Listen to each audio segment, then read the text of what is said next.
The 10th question has sine inverse x square. Okay, and how will we handle this? Once again, sine inverse x square, the first thought that comes is, okay, I don't know the integral, so what will I do? In general, if I get this kind of a question, what I'll think is of something called by parts. By taking the second function maybe as 1. The second function could be taken as 1 for that matter, right? So 1 and sine inverse x square, that is one of the ideas that you can follow.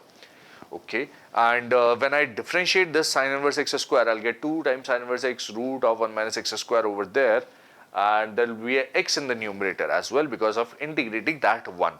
Okay, so 2x sine inverse x upon root of 1 minus x square. Okay, and after that I'll have to apply by parts again. Yes, I'll have to apply by parts again. That will make it complicated, yes, but could be solved in that way, right? Another approach could be to use substitution directly. Let's begin with using substitution for that matter. So sine inverse x, if it is taken as t, so sine inverse x square will become t square, and what you'll get is t is equal to sine t, and therefore sine t is equal to x, and dx will be equal to, yes, that will be simplified. So I, which is equal to integral of sine inverse x square dx. We begin with substitution first, right? So let sine inverse x is equal to t. Okay, that tells me x will be equal to sine t and dx will be equal to cos t dt. This is what you'll get, right? Therefore, I is equal to integral of, this is sine inverse x, which is t square, dx is cos t dt. That's what you get, right? Is that okay? Yes. And now we'll think of applying by parts. This is trigonometric, this is algebraic. This will be taken as u, this will be taken as v. First function, first function and second function, this one, right? And the integral will be first function times integral of second function. Integral of cos t is simply sine t minus integral of derivative of first function, integral of second function dt. This is what you'll get. Okay, that's pretty simple. Next, that tells me therefore I becomes equal to integral of I becomes equal to t square sine t, which is simple, minus this 2 will come out from here. Integral of t times sine t is what I have, dt. And at this stage again I need to apply by parts. And how will I apply by parts? This will be integrated and this will be differentiated again.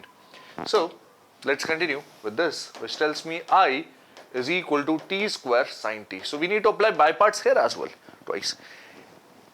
Going directly would also allow, ask us to apply by parts twice, but the expressions will be a bit complicated over there. Here the expressions look pretty simple.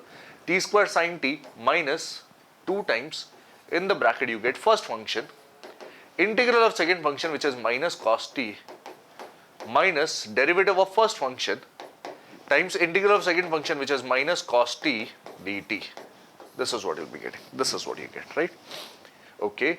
Now t square sine t remains as it is, and minus 2 remains as it is. In the bracket you have minus t cos t, and here you have plus, minus and minus become plus, integral of cos t, which is sine t, bracket closed, plus a constant of integration will be coming over here.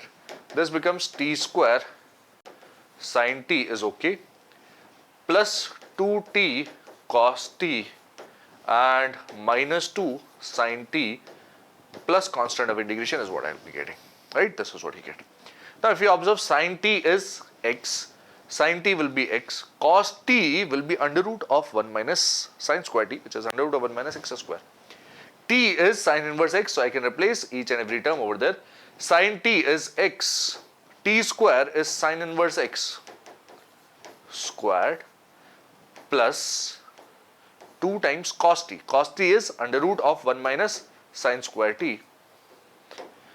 T is sine inverse x and minus 2 sine t is x, 2x plus constant of integration. That is my required answer for this particular question over here, as you can see.